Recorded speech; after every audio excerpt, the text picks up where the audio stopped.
You're just not cut out for this job, Karen said, leaning back in her leather chair, a hint of satisfaction in her eyes.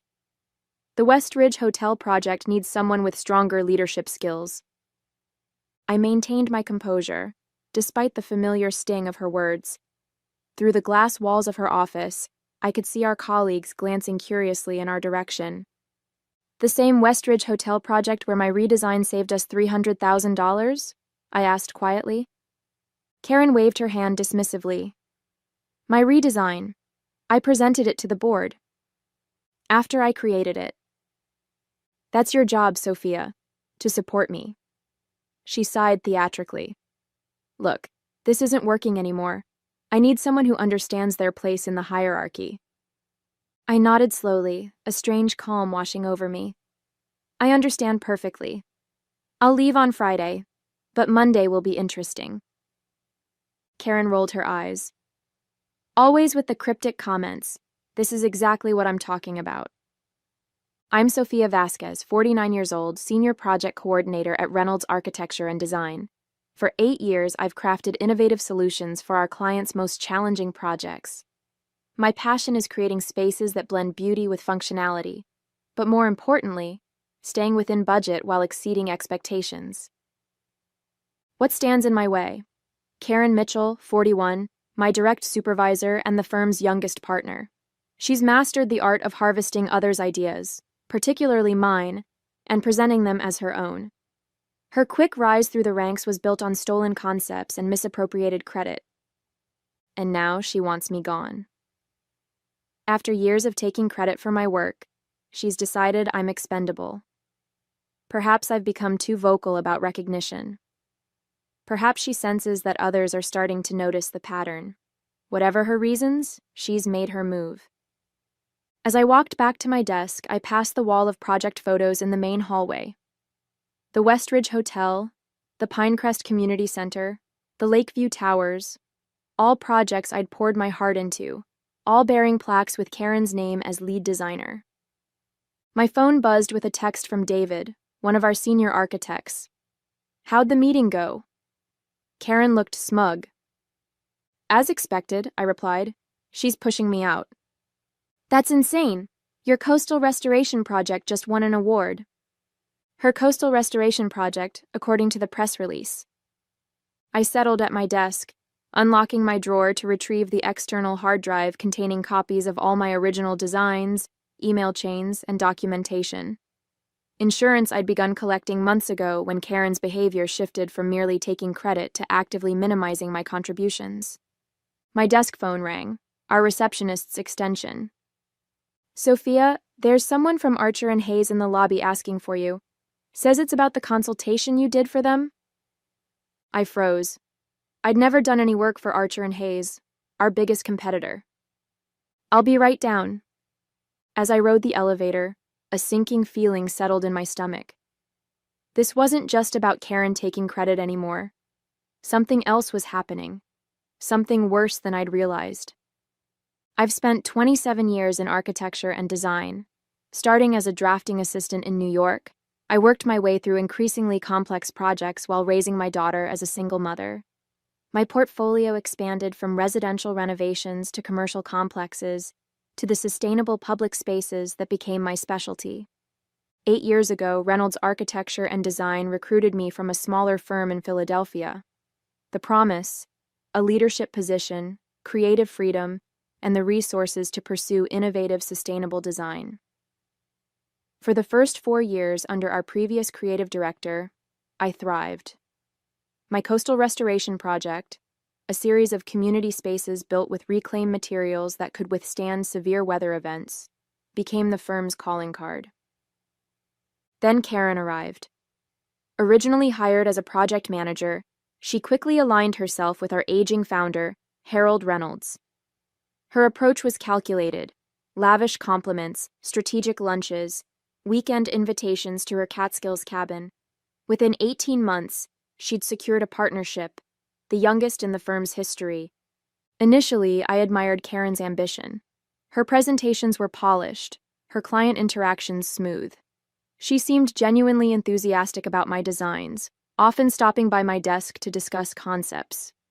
I interpreted her interest as mentorship, perhaps even friendship. The warning signs appeared gradually. First came the collaborative presentations, where my contributions went unmentioned. Then projects I'd initiated were suddenly reassigned, with Karen overseeing them directly. In meetings, she began interrupting me or rephrasing my ideas as her own. Sophia had an interesting starting point, she would say, but I refined it into something more practical. Harold, nearing retirement and increasingly disengaged, seemed charmed by Karen's confidence. Other partners, mostly men over 60, responded similarly to her carefully cultivated image of competence combined with just enough deference to their experience. My colleagues noticed the pattern. David from the architectural team once whispered, "Did she seriously just present your riverfront concept as her breakthrough idea?"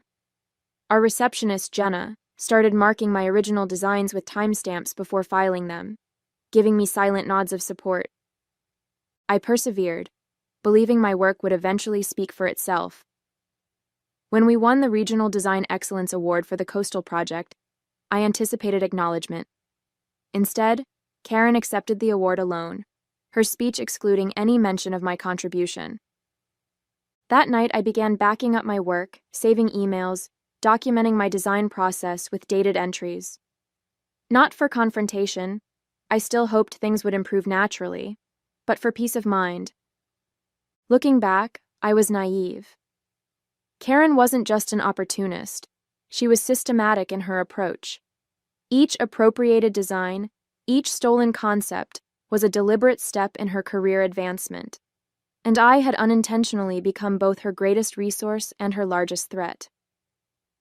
Our relationship had settled into an uneasy pattern, her taking credit, me producing more work, increasingly resentful but conflict-averse. Until yesterday, when she requested my complete portfolio files for archival purposes. Something about her expression, a mixture of entitlement and calculation, finally triggered my suspicions. In the lobby, a well-dressed man in his 50s extended his hand. "Ms. Vasquez, James Donovan from Archer and Hayes. Thank you for meeting with me." "There must be some misunderstanding," I said carefully. "I've never consulted for your firm." His brow furrowed. "That's strange. We have preliminary designs for our Portland waterfront project that were attributed to you. Karen Mitchell shared them last month, said you'd provided consultation." My stomach dropped. The Portland waterfront, a $50 million revitalization project that would transform the city's harbor district. I'd sketched concepts for it after hours, purely as a creative exercise, never intending to share them officially. "May I see these designs?" I asked, fighting to keep my voice steady. He pulled out his tablet, displaying familiar renderings, my renderings, but with subtle modifications. The core concept was unmistakably mine: elevated green spaces connecting historical buildings with flexible areas that could be reconfigured during flood seasons. "These were presented as collaborative work between your firm and ours," James explained. "We were quite impressed. In fact, we've incorporated several elements into our final proposal." The room seemed to tilt slightly. Karen hadn't just taken credit for my work within our firm, she'd been selling my concepts to our competitors. "Who else has seen these designs?" I asked. "Our entire executive team, and we've already presented to the Portland Development Commission. They were quite excited." He paused, studying my expression. "Is there a problem?" "I need to check something with my office. Would you excuse me for a moment?" In the restroom, I leaned against the wall, processing this revelation. Karen had taken my personal sketches, likely from my computer when I stepped away, and positioned them as collaborative work with a competing firm. The ethical violation was staggering. More disturbing was the realization that this explained her sudden push to terminate me. If these designs were moving forward with Portland officials, she needed me gone before I discovered the theft. My phone buzzed with a meeting notification. "All staff, special announcement, 3 p.m. today." When I returned to my desk, activity around the office had intensified. People were talking in hushed groups, giving me concerned glances. David stopped by, lowering his voice. Harold is flying in for the meeting. Something about a transformative partnership. With Archer and Hayes, I guessed. His eyes widened. How did you know? James Donovan is downstairs with my designs for the Portland waterfront. Your designs? David looked confused. Karen's been working on Portland for months. It's what's getting her promoted to creative director.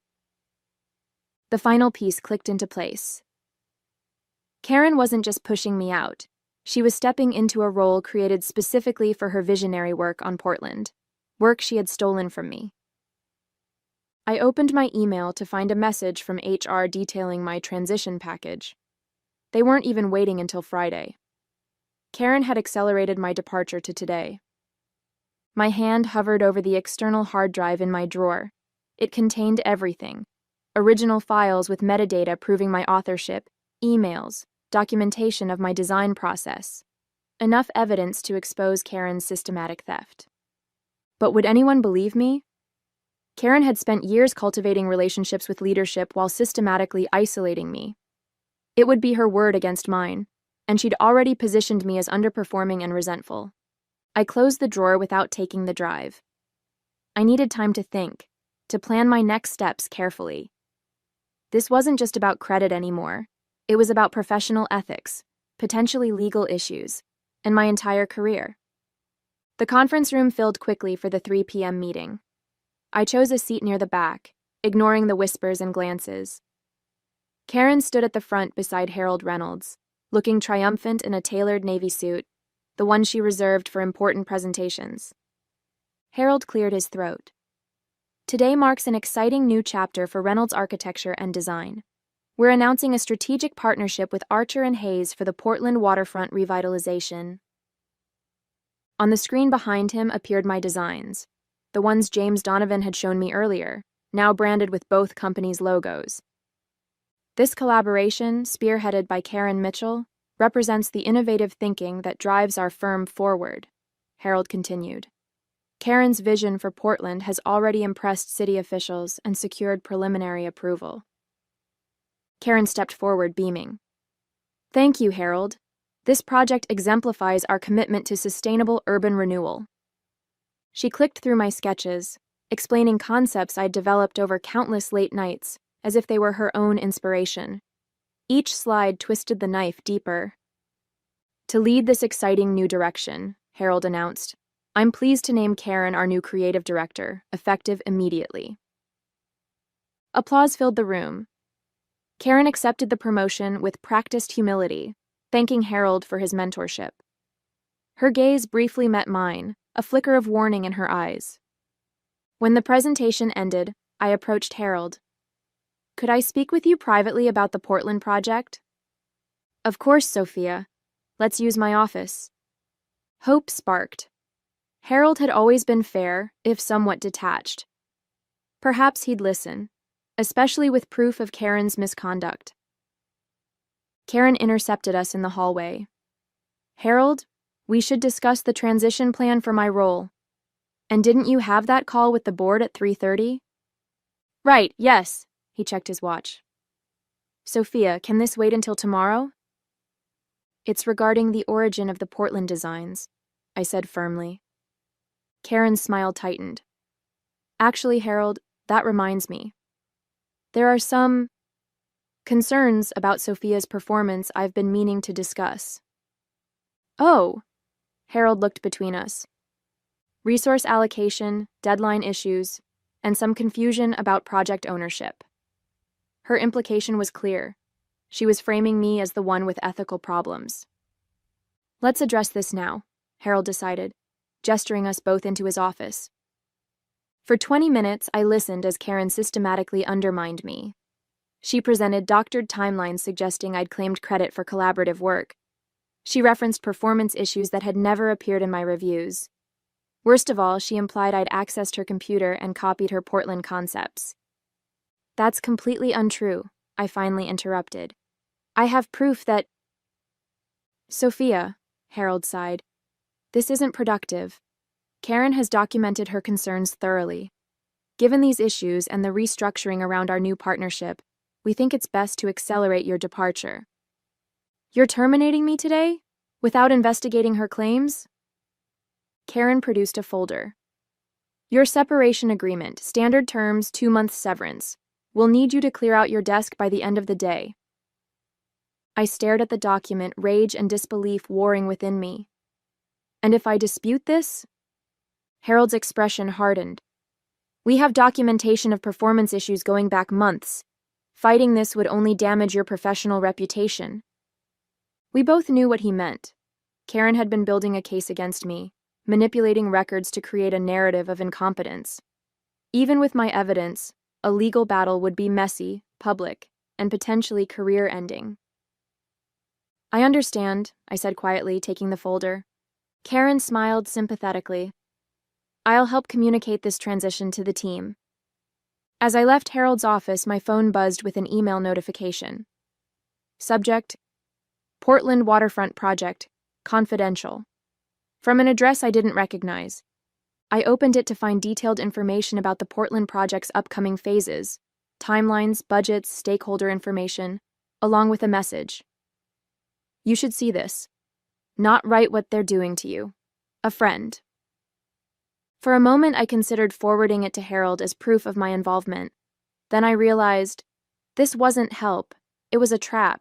If I shared confidential project information, especially after being terminated, Karen could accuse me of corporate espionage.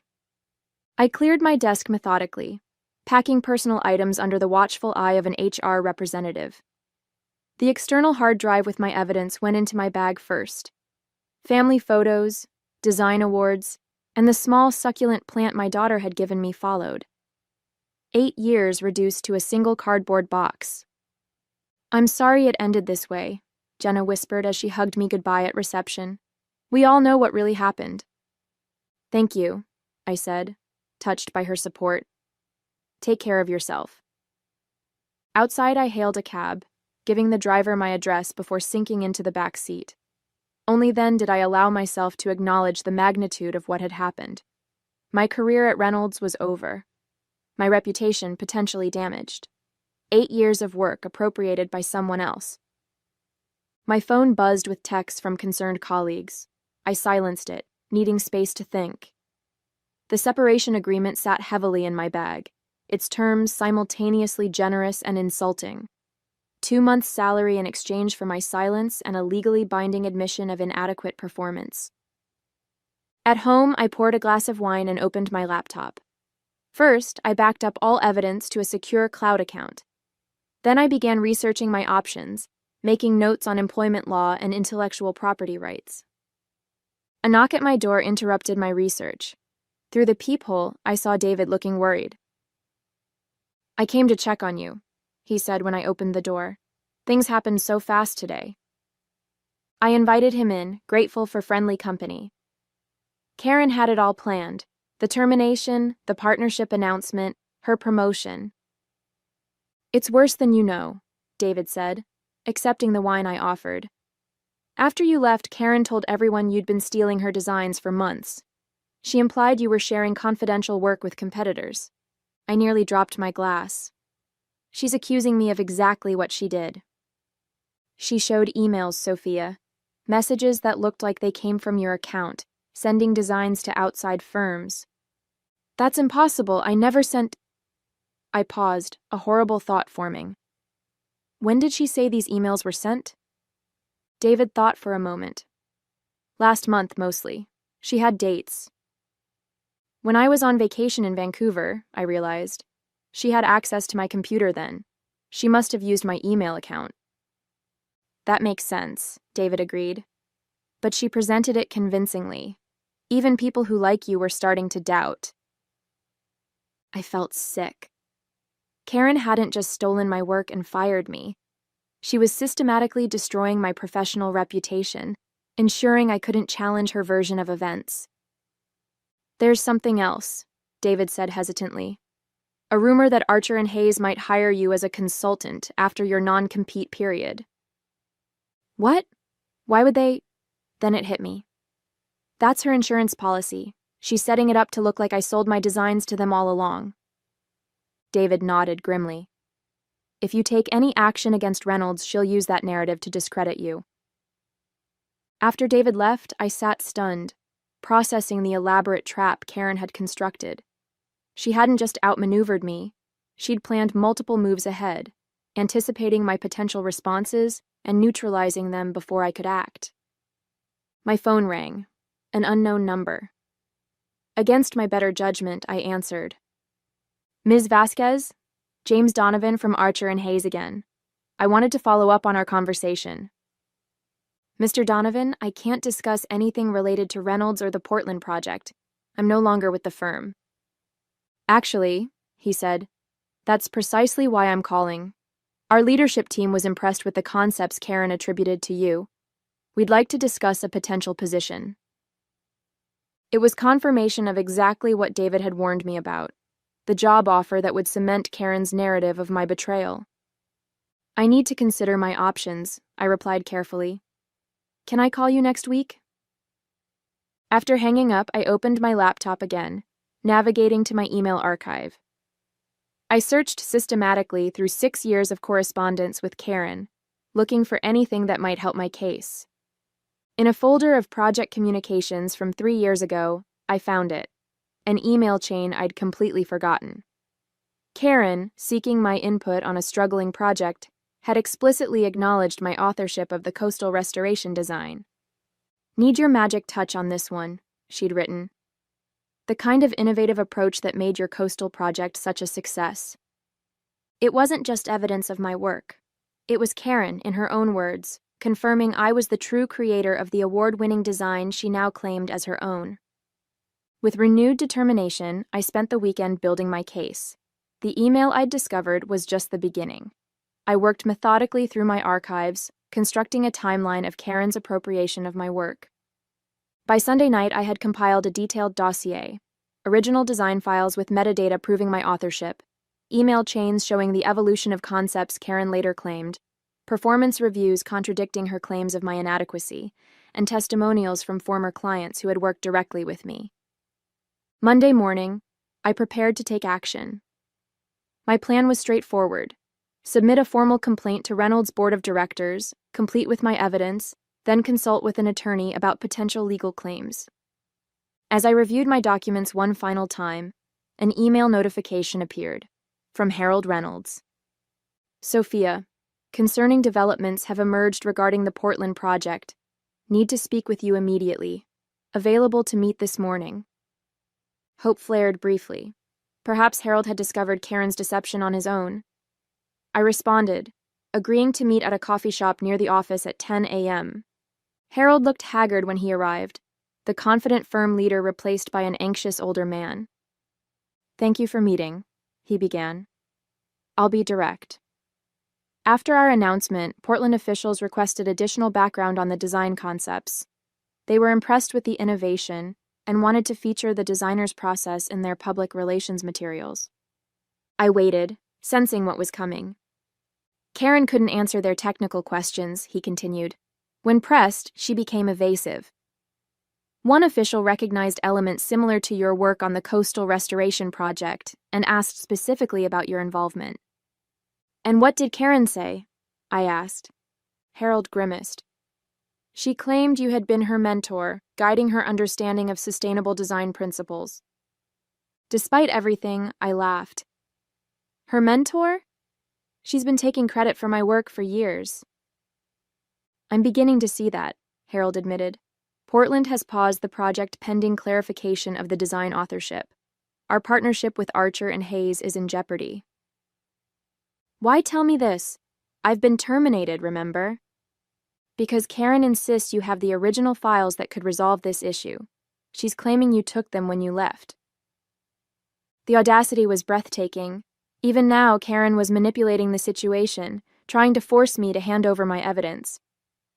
I have the original files, I confirmed, along with proof that they're my work, not Karen's. Harold leaned forward. Sophia, the firm's reputation is at stake. We need to resolve this quickly and quietly. Reinstate me, I said. Full position, clear my record, and remove Karen from any project involving my designs. That's not possible. Karen is already announced as creative director. Then I'll take my evidence to Portland officials directly. and to the architectural press. Harold paled. You'd damage the entire firm to get back at Karen? I'd ensure proper credit for my work, I corrected. The damage to Reynolds would be collateral to Karen's actions, not mine. As we reached this impasse, my phone buzzed with a news alert. Archer and Hayes announces withdrawal from Portland Waterfront Partnership. I showed Harold the headline. His face fell. It's already unraveling, I said gently. You have one chance to control the narrative before this becomes a public scandal. Harold stared at his coffee, clearly calculating options. What exactly do you want, Sophia? A public acknowledgement of my work. Karen removed from any project involving my designs, and I want to present my Portland concepts to the city officials personally. And the termination? I haven't decided yet, but I won't sign the separation agreement.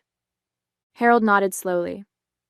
I'll need to consult with the board, but the Portland situation requires immediate attention. As he left, I received another email from James Donovan at Archer and Hayes. Portland officials requesting clarification on design authorship. Would value your direct input on concepts Karen Mitchell presented. A separate email arrived from a Portland city planner, reaching out directly regarding waterfront revitalization concepts, questions about sustainable elements in the design. While Harold deliberated with his board, the situation was evolving beyond his, or Karen's, control. The very clients Karen had impressed with my work were now reaching out to me directly. For the first time since my termination, I smiled. Karen had built her career by taking credit for others' work. Now, her inability to explain the very designs she'd claimed would expose her fraud to everyone who mattered. Tuesday morning arrived with a sense of inevitability. Following several conversations with Portland officials and Archer and Hayes executives, I had agreed to a joint meeting at Reynolds' office to clarify the design authorship issue. I dressed carefully, choosing a professional outfit that projected confidence without ostentation. The external hard drive with my evidence went into my bag, along with printed copies of key documents. This time, I was fully prepared. The conference room fell silent when I entered. Harold sat at the head of the table, flanked by two board members. Representatives from Portland and Archer and Hayes filled one side. Karen sat alone on the other, her usual poise replaced by tense vigilance. Thank you all for coming, Harold began. We're here to address questions regarding the Portland waterfront project designs. Karen immediately took control. I'd like to start by expressing my disappointment that confusion has arisen about my work. While Sophia contributed some initial feedback, the concepts were entirely... Actually, I interrupted, connecting my laptop to the projector. I think it's better if I demonstrate.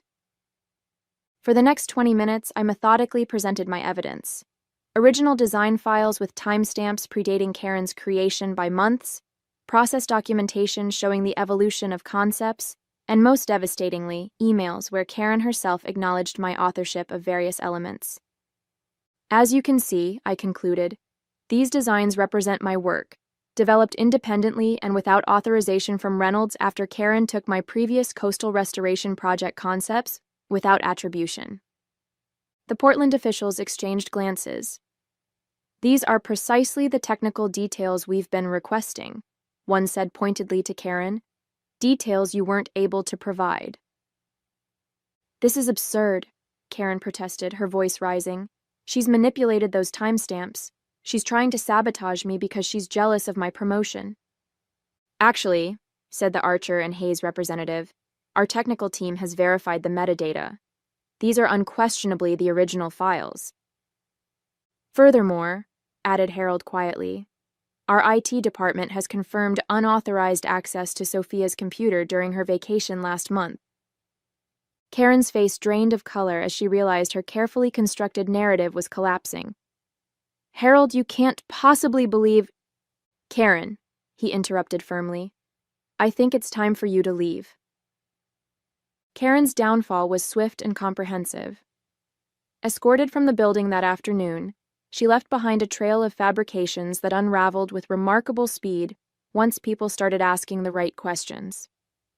The board meeting that followed was equally decisive.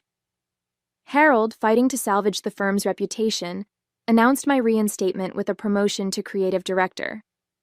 The Portland officials, impressed by my original concepts and detailed knowledge, requested I personally lead the waterfront project moving forward. Most satisfying was the company-wide email Harold sent the following day, publicly acknowledging my contributions to Reynolds' award-winning projects, and clarifying that the designs Karen had claimed were, in fact, my work. "I underestimated you," Harold admitted when we met privately. "I should have listened when you tried to tell me what was happening." "Yes, you should have," I agreed, not willing to absolve him too easily. 8 years of my work was attributed to someone else while you looked the other way. His chastened expression confirmed he understood the magnitude of his failure. 1 month later, I stood before the Portland Development Commission, presenting my refined vision for their waterfront. The project was back on track, with both Reynolds and Archer and Hayes collaborating under my direction, a partnership that now acknowledged all contributors properly. Karen, meanwhile, had become a cautionary tale in our industry. After 3 other designers came forward with similar stories of appropriated work, her reputation was in tatters. Last I heard, she had left architecture entirely. As for me, my career entered a new phase. The spotlight I'd avoided for years now felt less intimidating. I established clear protocols for design attribution at Reynolds, mentored younger staff, and finally received the recognition my work deserved. Was it worth it? My daughter asked over dinner, celebrating my first major project launch as creative director. All those years of someone else taking credit? I considered the question, remembering Karen's dismissive words that fateful day. "You're just not cut out for this job." "No," I replied with a smile. "But the vindication at the end, that was definitely worth waiting for."